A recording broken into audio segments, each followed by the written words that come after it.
Salam hörmətli izləyicilər.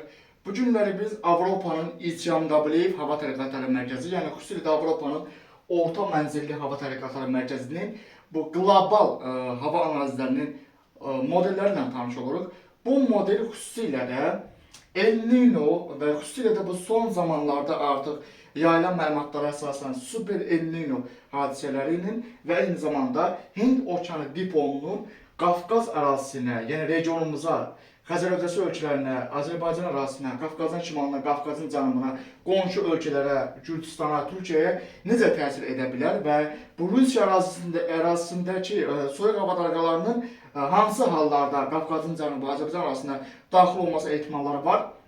Bu barədə ümumi olaraq məlumatlar haqqında danışacağam. Amma burada bir məsələ var ki, bu proseslər, deməli bu uzunmüddətli modellər hər nə qədər bu dəyişkənli siqnallarını göstərsə də, lokal xarakterli baş verən proseslər ki var. Məsələn üçün, Azərbaycan ərazisində gözlənilən bu lokal xarakterli prosesləri isə biz qısa müddətli modellər və birbaşa peyk və aradan olmatan təlləri əsasında həmin günün baş verə biləcəyi real sinoptik şərait haqqında, yəni bu prosesləri biz analiz edirik və bu barədə ən son təlləri kanalda yayınlıyoruz. Yəni bu uzun müddətli bir modeldir. 2026-cı ilin yay fəsli, 2026-cı ilin payız dövrü və 2027-ci ilin qış dövründə gözlənilən, yəni bu rejim əsasında, bu atmosfer prosesləri əsasında baş verə biləcək atmosfer hadisələrinin arxiv məlumatlarına əsasən, bu kompüter modelləşdirilməsinə əsasən bu barədə biz danışırıq. Yəni, amma burada bir məsələ də var ki, bu yeni iyul 2026 tarihlərdir. Yəni 2026-cı ilin yay dövrü üçün və payız dövründə gözlənilən super El Niño proseslərinin ümumilikdə dünya miqyasında və Qafqaz ərazisində hansı təsirlər olacaq, bu barədə danışırıq. Amma bu hər ay, hər həftə və hər gün dəyişilən bir dinamik atmosfer olduğu üçün, yəni qısa müddətli proseslər necə ki, birbaşa peyk və aradan olmatan təlləri əsasında həmin gün analiz edilir. Bu prosesləri də hər ay bu dinamik inkişaf edən troposfer hadisələri hər ay daha da yenidən analiz edilməlidir və ediləcək ki, deməli bu proseslərin daha çox hansı ərazilərə və hansı tipdə təsirləri haqqında yenilənmiş məlumatlar kanalda yayınlanacaq. Avropanın orta mənzilli hava tədqiqatları mərkəzi ki var, bu qlobal miqyasda da hava analizləri ilə məşğul olur. Bu proses, bu model, bu proseslər göstərir ki, iyul 2026 tarixində, yəni 2026-cı ilin iyul tarixində, yəni yay dövründə güclü bir El Niño prosesləri gözlənir. Bu nə deməkdir? Bu, ümumi dünya miqyasında baş verən hər bir iqlim hadisəsi, demək, dünyanın hər bir yerinə təsir edir. Yəni, bu zəncirvari bir reaksiyadır. Əgər sakit okeanda bir atmosfer, okean proseslərində dəyişiklik müşahidə edilirsə və həmin ərazilərdəki aşağı troposferdə, orta troposferdə və yuxarı troposferdəki atmosfer təzyiqlərində fərq müşahidə edilirsə, bu təbii olaraq zəncirvari bir reaksiya verir. Həm qütb ərazilərinə təsir edir, həm də ki, bu zəncirvari reaksiya ilə təbii ki, Qafqaz ərazisində Azərbaycana da təsir edir. Yəni, bu dünya böyük bir sistemdir, zəncirvari sistemdir. Dünyanın hər hansı bir yerində bir dəyişiklik baş verirsə, bu təbii ki, dalğavari olaraq, zəncirvari olaraq Qafqaz ərazisinə təsir edir. Son analizlərə əsasən artıq 2026-cı ilin yay dövründə, artıq 2026-cı ilin payız dövründə güclü, dırnaqarası super El Niño prosesləri gözlənir. Yəni, super sözü burada bu prosesin güclü olacağı anlamını daşıyır. Yəni, super bir sözü o demək ki, yəni əvvəlki dövrlərdəki El Niño proseslərinə fərqli olaraq bu El Niño'nun daha ciddi təsirləri gözlənir. Hətta bəzi məlumatlara əsasən bu proseslərin 1700-1800-cü illərdən bugünkü günlərə qədər ilk dəfə baş verməsi ehtimalları var. Yəni bu real zaman ərzində bu şəkildə baş verərsə ciddi bir iqlim dəyişikliyi nəticələnəcək. Eyni zamanda bu 2026-cı ilin aprel ayında baş verən, aprelin sonlarında baş verən Rusiya arasındakı qeyri-adi soyuqlarla bu Moskvaya güclü qar fırtınasının yağması da bu super El Niño'nun ilkin başlanğıc siqnalları ilə əlaqələndirilir. Çünki bu Moskvaya yağan qar, aprel ayının sonlarındakı qar fırtınası və ciddi şaxtalar sonuncu dəfə 1700-1800-cü illərdə olmuşdu. Deməli, bu da artıq bu siqnalı verir ki, həqiqətən də bu dəfəki El Niño'nun əvvəlki El Niño'lardan bir xeyli fərqli olması və eyni zamanda bu qlobal iqlim dəyişikliyi ilə, bu insan amili ilə yaradılan müharibələr vasitəsilə yaradılan yaradılan bir iqlim dəyişikliyinin birbaşa bir-birlərinə əlaqəsi var və bu proseslər birləşərək iqlim dəyişikliyinin sürətini daha da artırır. Eyni zamanda bu Qlobal modellər də 1990-cı ildən 2016 və 2020-ci ilə qədər olan iqlim dəyişikliyini götürdüyü üçün 2026-cı ildə baş verən iqlim dəyişikliklərini bu qlobal modellər deməli bu siqnalları zəif göstərir, hava dəyişikliklərini və yaxud da heç göstərə bilmir. Bunun üçün də lokal olaraq bu proseslərin daha ciddi təsirlərini biz görəcəyik.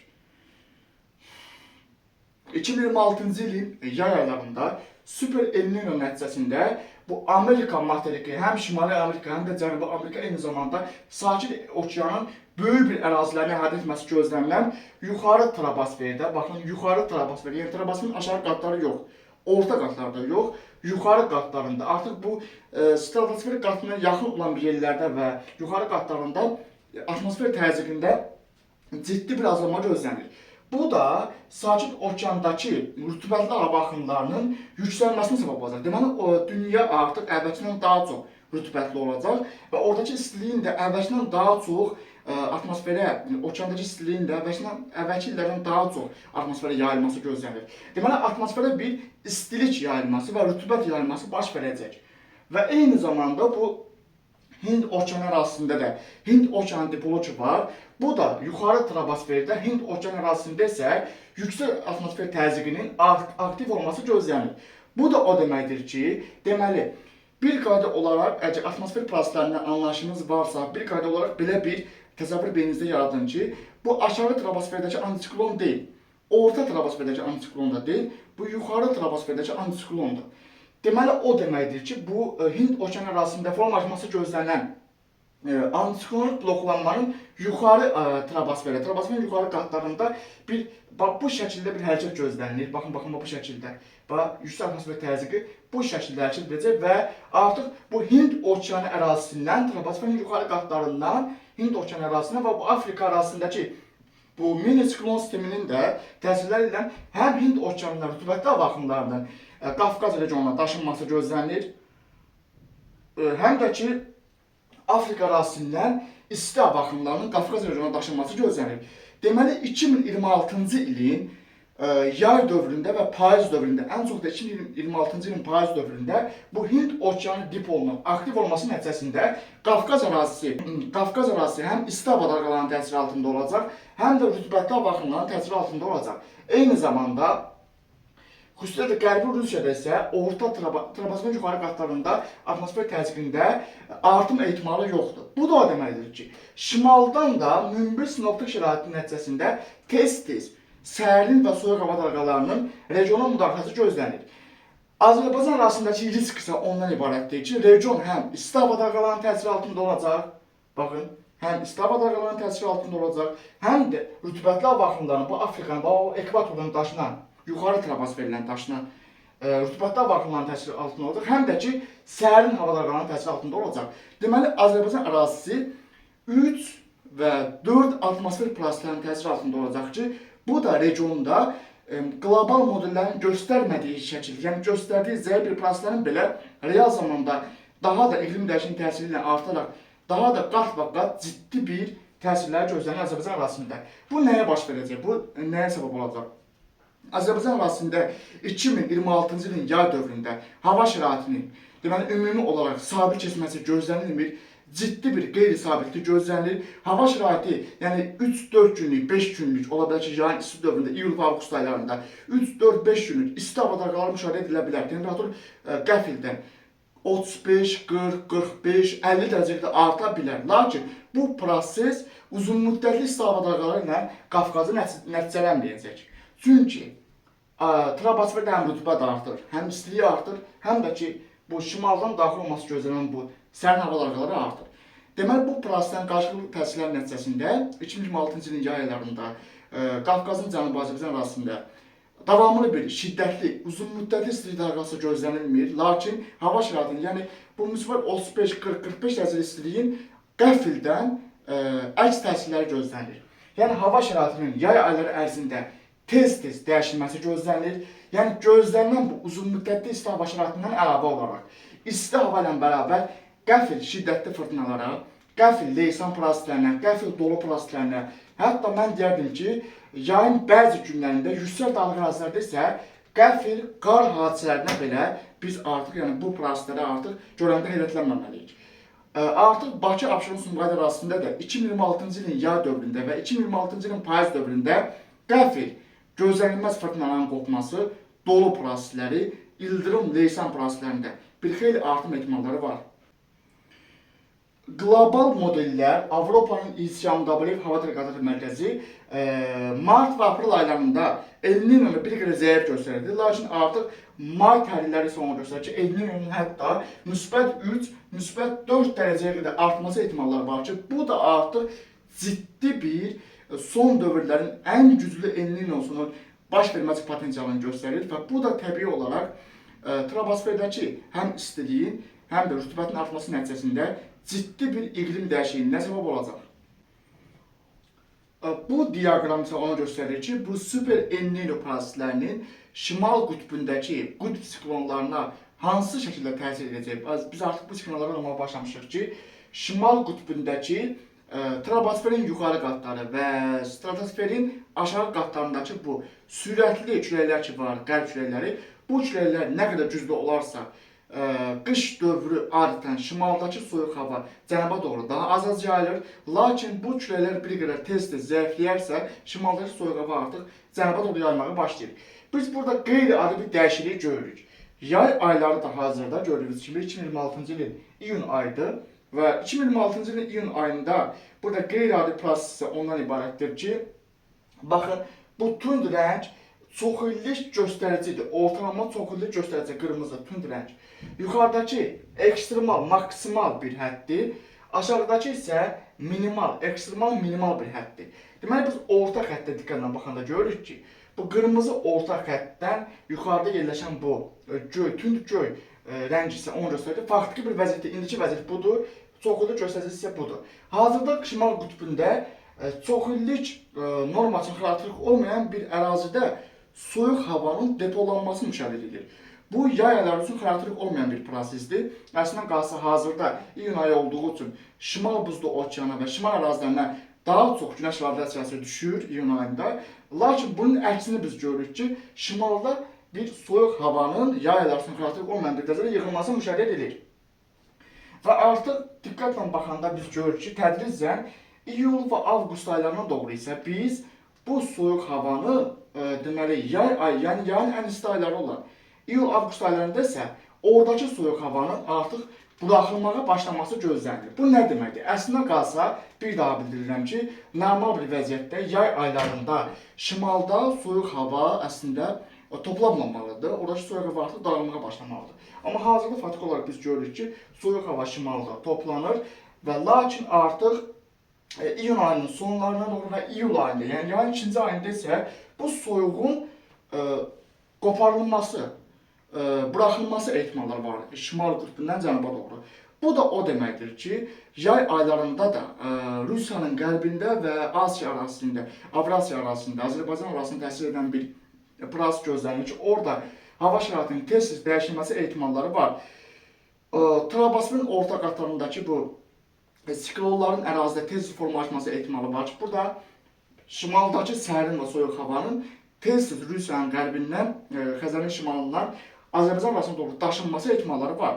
Artıq bu diaqram payız aylarına doğru vəziyyəti göstərəcək yaxın aylarda və biz bu barədə yenidən danışacağıq ki, artıq payız aylarında gözlənilən vəziyyət hansı şəkildə inkişaf edəcək. Əgər qütb siklonları güclü olarsa, normaldan güclü olarsa, bu oradakı soyuq havanın aşağıya doğru az-az dağılması səbəb olacaq. Bu da payızın temperaturlarının yüksək olmasına, amma yağıntıların çox olmasına səbəb olacaq. Lakin buradakı proses, siklonlar, şimaldakı qütb vorteksi, qütb siklonları zəif olarsa, bu xəttdən aşağıda yerləşərsə, deməli bu o deməkdir ki, şimaldakı soyuq hava tez-tez cənuba doğru müdaxilə edəcək və rütubətlə birləşərək həm yağıntılı, həm də soyuq hava yaradacaq. Bu barədə qarşıdakı aylarda son dəqiqə məlumatları kanalda yayınlanacaq. Baxın, Avropanın İCMWF Orta Mənzilli Hava Tədqiqatları Mərkəzi bu siqnalları verir ki, 2026-cı ilin iyun-iyul-avqust ayları, iyun-iyul-avqust 2026 Qafqazın şimalında və Rusiyanın qərbində, eyni zamanda Xəzərin şimalında və Qazaxıstan ərazisində mövsüm üçün xarakterik olmayan qeyri-adi bir soyma prosesləri ehtimalları var. Bu nə deməkdir? Dünyanın bir çox yerlərində temperaturda artım gözlənilir. Mən bu şəkli böyüdüm. Bir dəqiqə. Baxın, Avropanın İCMWF Hava Tərəqqatları Mərkəzinin 1993-cü illə 2026-cı illər arasındakı bu model ki var, o modelin keçmiş illər, 93-cü ildən 2016-cı ilə qədər bu alt növ modelinin yaddaşında həmin illərdəki iqlim dəyişikliyi götürülüb. Lakin 2016-cı ildən 2026-cı ilə qədər 10 illik dövrdə iqlim dəyişikliyi qat-qat daha da dəyişilib. Bu 2016-cı ilə qədər olan iqlim dəyişikliyi ilə 2026-cı ilin iyul-avqust ayları, yəni yayın 1-ci ayı, 2-ci ayı və 3-cü ayı, avqust aylarına qədər gözlənilən temperatur anomaliyalarını göstərir ki, 2 metr, yəni yer səthinə yaxın olan bir ərazidəki orta temperatur anomaliyaları bu şəkildə olacaq. Qafqazın şimalında, Xəzərin şimalında, Qərbi Rusiyada, Qazaxıstanda və Mərkəzi Asiyada havanın temperaturunda qeyri-adi dərəcədə bir azalma gözlənilir. Amma baxmayaraq dünyanın bir çox yerlərində temperatur artacaq. Eyni zamanda Şimali Atlantik Okeanında da qeyri-adi bir soyuma gözlənilir. Deməli, bu o deməkdir ki, Şimali Atlantik Okeanındakı bu Şimali Atlantik yarıyanlarının yer dəyişməsi nəticəsində artıq bu proses aydın hiss olunur, soyuma orada var. Yer dəyişməsi nəticəsində Avropada qərb küləklərində, yaylarında bir qədər azalma gözlənilir. Bu nə deməkdir? Əgər qərb küləkləri Avropada güclü əssəydi, burada bu qədər istilik olmazdı. Avropa əslində sərin və yağışlı qalardı. Bizim ərazimiz isə yüksək atmosfer təzyiqi altında qalardı və burada isti hava şəraitinin səbəbi ola bilərdi. Lakin buradakı soyuma, Şimali Atlantikdəki soyuma nəticəsində Qərbi və Mərkəzi Avropada, Qərbi və Şimal-Qərbi Avropada bir istilik dalğası gözlənir. Çünki orada antiklonik bloklanma olacaq. İstilik dalğasının təsiri ilə yay aylarında hər nə qədər qısa müddətli fırtınalar olsa da daha çox isti hava dalğalarının sayında artım gözlənir Avropada. Lakin Xəzərin şimalında, Qafqazın şimalında, Qərbi Rusiya və Mərkəzi Asiyada, Qazaxıstan arasında isə qeyri-adi bir soyuma gözlənir. Bu o deməkdir ki, artıq iqlim dəyişikliyi nəticəsində bütün dünya ərazisində temperaturlar artsa da Şimali Atlantikdə, Afrikanın cənub-qərbində, eyni zamanda Qafqaz regionunda, Şimali Qafqazda qeyri-adi bir soyuma gözlənir. Bu soyuq dalğalar təbii ki, Cənubi Qafqaz, Azərbaycan arasında da tez-tez təsir edə bilər. Deməli, bu model nəyə göstərir? Bu model bunu göstərir ki, Avropanın İCMWF Hava Tərəqqatları Mərkəzinin 1993-cü ildən 2016-cı ilə qədərki ortalama yağıntı proseslərinin 2016-cı ildən 2026-cı ilə qədərki iqlim dəyişikliyi nəzərə alınmadan hesablanıb ki, burada gördüyünüz kimi bu rənglər yağıntıların artımını göstərir, bu rənglər isə yağıntıların azalmasını göstərir. Avropada yağıntılarda bir qədər azalma müşahidə edilsə də, Qərbi Rusiyada və Şimali Qafqazda yağıntılarda artım gözlənilir. Bu yayın 1-ci ayı, iyun ayının göstəricisidir. Xüsusilə də artıq iyul, avqust, ən çox da artıq avqust ayından başlayaraq və sentyabr, oktyabr aylarında isə yağıntıların daha da artması gözlənilir. Artıq mən o modelləri də sizə göstərəcəyim ki, yağıntılarda ciddi bir artım gözlənilir. Baxın, ən quraq aylardan biri olan avqust, sentyabr, yəni avqust ayı ən quraq aydır. Avqust, sentyabr və oktyabr ayında 2026-da yağıntılarda, baxın, bu rəngə baxın, yağıntılarda 60-70%, bəzi yerlərdə hətta 80-90% bir artım gözlənir. Deməli, ən quraq ərazilər olan bu orta şərq ölkələrində ciddi bir yağıntılarda artım gözlənilir və bu, deməli bu rütubətli və subtropik, ekstratropik siklon sistemlərinin tez-tez Azərbaycan arası təzyiq etməsi gözlənir. Şəklin əvvəlində mən nə bildirmişdim? Videonun əvvəlində mən bildirmişdim ki, deməli, buradakı bu atmosfer təzyiqi Super El Niño nəticəsində, bax, buradakı yüksək atmosfer təzyiqi var.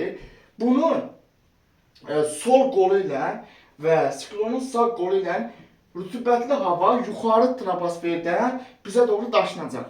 Biz bunu siqnalını harda görürük? Baxın, burada biz görürük ki, yağıntılarda böyük bir artım gözlənilir. Yağıntılarda Avropanın, bax İslamdalı hava tədqiqatları mərkəzinin bu yağıntı modeli, baxın sentyabr, oktyabr, noyabr 3 aylıq yağıntı anomaliyası götürülüb, lakin 2016-cı ilə qədərki iqlim dəyişikliyi nəzərə alınıb. Bunu mən hər dəfə niyə deyirəm? Çünki 2026-cı ildəki iqlim dəyişikliyi 2016-cı ildəki iqlim dəyişikliyindən qat-qat daha da artıb. Deməli, bu proseslərin qat-qat daha da intensivləşməsini biz görəcəyik real zaman ərzində. Bütün quraq ərazilərdə, yanğıtlarda ciddi bir artım gözlənilir və bu sistemin Azərbaycana da ciddi təsirləri olacaq. Deməli, şimaldan daxil olan sərin hava dalğaları ilə bu yağıntılı isti və rütubətli hava axınları toqquşacaq və Qafqazda misli bərabər görülməmiş aramsız qəfil leysanlara, yəni qəfil başlayan aramsız leysanlara, isti hava dalğaları ilə bərabər hava şəraitinin tez dəyişilməsinə, ən çox da Abşeron'dakı yağıntıların artması nəticəsində ciddi bir qurun sularında artım gözlənilir. Bu da Xəzər dənizinin səviyyəsinin artmasına səbəb ola bilər və su basma hadisələrinin artmasına səbəb ola bilər.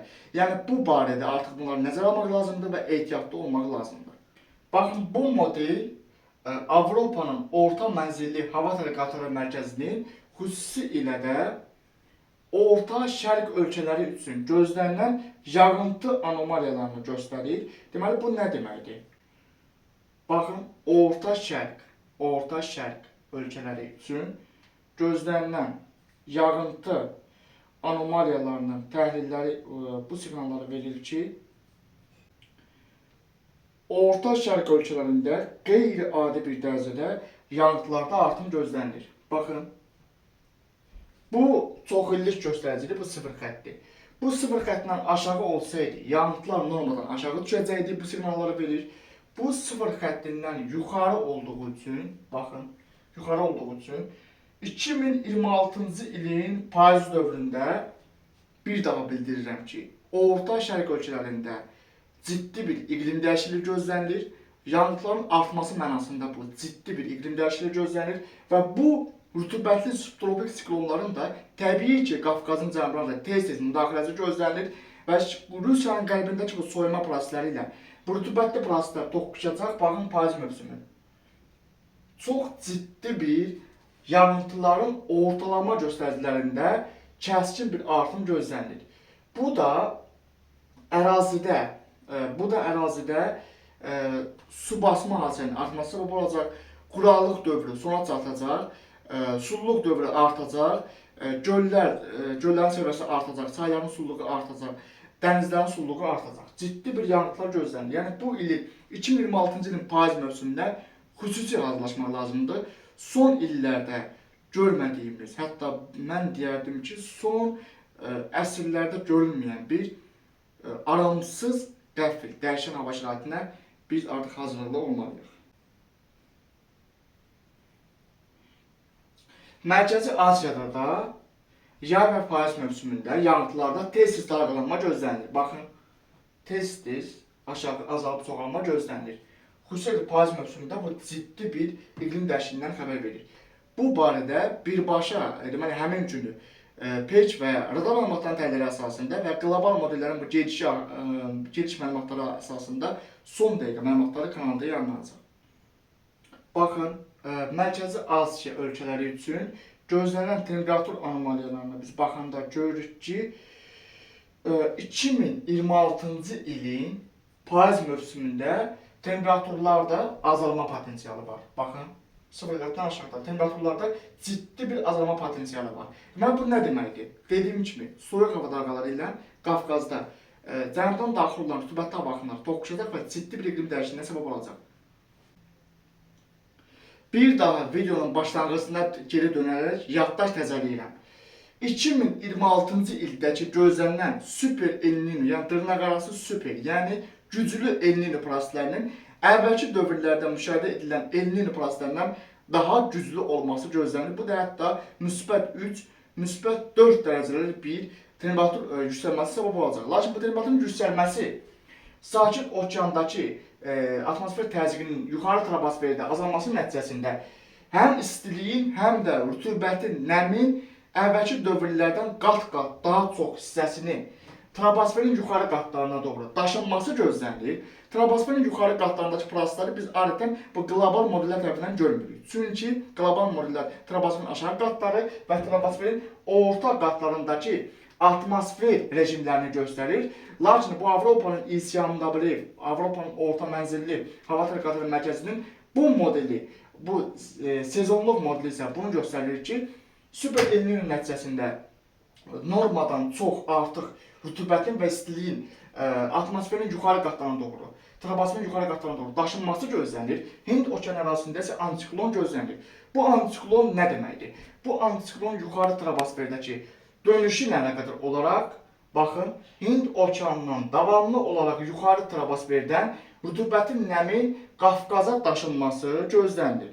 Bu proses nəticəsində eyni zamanda buradakı aşağı təzyiq sisteminin də yuxarı troposferdən nəmi daşınması ki, baxın, nəm daşınacaq, baxın, istilik və nəm daşınacaq, baxın, istilik və nəm daşınacaq, nəm daşınacaq.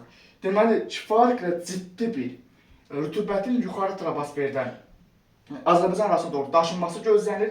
Bu da o deməkdir ki, şimaldan daxil olan ən zəif bir soyuq hava dalğası belə bu rütubətlə birləşərək Qafqazda misli bərabər olmayan bir yağışların yağmasına səbəb olacaq, quraqlıq dövrü sona çatacaq, çaylarda gürsulluq gözlənilir, bir sıra gölləri daşması gözlənilir, genişlənməsi gözlənilir, Xəzər dənizinin də səviyyəsində artım gözlənilir.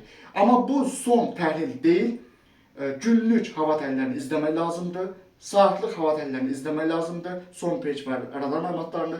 Eyni zamanda bu mövsümlük, həftəlik və aylıq da qlobal modelləri izləmək lazımdır. Ən çox da xüsusilə Avropanın İCMW hava tədqiqatları mərkəzini izləmək lazımdır ki, bu iqlim dəyişikliyi nəticəsində, çünki bu keçmiş dövrdəki iqlim dəyişikliyinə əsasən bu model hazırlanıb. 2016-cı ildən 2026-cı ilə qədər 10 il keçib və 10 il ərzində ən azı 10 dəfə iqlimdə daha sürətli dəyişiklik baş verir. Deməli, bu proseslərin qat-qat daha da güclü hesablamaq lazımdır beynimizdə. Bunu belə hesab götürməliyikdir. Yəni, düşən yağıntıların intensivliyi qat-qat daha çox olacaq, istilik dalğaların intensivliyi qat-qat daha çox olacaq. Bunun üçün də bütün şəhər təsərrüfatı buna hazırlıqlı olmalıdır. Xəzər dənizinə yaxın olan ərazilərdə 2030-cu ilə qədər əhalinin tədricən daxili rayonlara doğru köçürülməsi üçün şərait yaradılmalıdır. Eyni zamanda tikilən evlərin də artıq bu iqlim dəyişikliyinə uyğunlaşdırılması lazımdır. Ən balaca bir ağac belə əksək, bir otaq ev belə tiksək, 3 mərtəbəli villa belə tiksək, biz artıq iqlim dəyişikliyinə uyğun bir tikinti aparmalıyıq. Bakıda həm artıq küləkləri nəzərə almaq lazımdır, həm də aramsız leysanları və su basma hadisələri nəzərə almaq lazımdır. Bu barədə son dəqiqə dəyişikliklər haqqında kanalda yenilənmiş məlumatlar yayınlanacaq.